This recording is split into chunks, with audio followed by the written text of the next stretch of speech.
सर्दी का मौसम था। जबरदस्त कड़ाके की सर्दी और ओस पड़ रही थी। शहर में सभी लोग अच्छे से गर्म कपड़े पहन कर रहते थे और अपने सेहत का पूरा ख्याल रखते थे, क्योंकि सर्दी बहुत ज्यादा थी। लोग घर में ज्यादातर वक्त बिताते थे। उसी शहर में एक भिखारी अपने पुराने जगह, जो शहर के प्रवेश द्वार से बिल्कुल सटा था, पर बैठा रोज की तरह आने जाने वाले लोगों से भीख मांग रहा था। कोई कुछ दे या न दे, वो सबको दुआएं देता रहता था और ऊपर वाले का शुक्रिया अदा करता रहता था।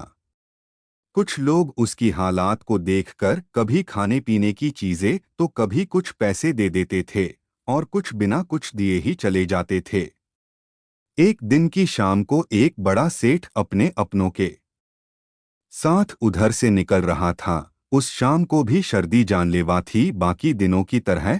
तो उस सेठ ने देखा कि ये भिखारी ठंड में वही पड़ा है, जबकि बाकी भिखारी अपने किसी न किसी ठिकाने पर चले गए हैं।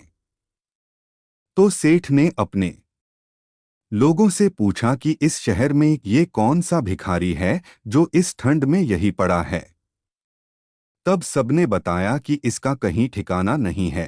ये अच्छा इंसान है, पढ़ा लिखा है, लेकिन हालात ने इसे ऐसा बना दिया है। आज इसके पास कुछ भी नहीं है, कोई ठौर ठिकाना नहीं है। बस ये प्रवेश द्वार की ओट में इसी फटी से गुड्डी में ये यहीं दिन रात पड़ा रहता है और लोगों को दुआएं दे भीख मांगता है।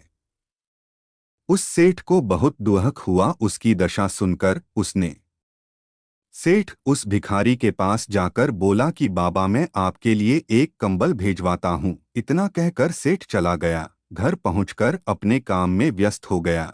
उसको याद ही नहीं रह गया कि उसने भिखारी को कंबल देने का वायदा करके आया है। अगले दिन दोबारा जब सेठ उधर से निकला तो देखा कि शहर के द्वार पर बहुत भीड़ इकट्ठा हुई है। जब पता किया तो वह वही भिखारी मरा पड़ा था।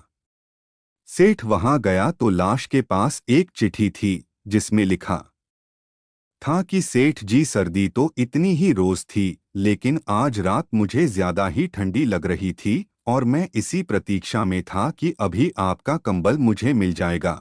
लेकिन रात की आखिरी पहर में जब मुझे निराशा लगाने लगी और सर्दी भी बहुत लग रही थी, बस आपके वादे की वजह से मैं जिंदगी की जंग हार गया। अगर वादा पूरा न कर सको तो वादा कभी मत करना।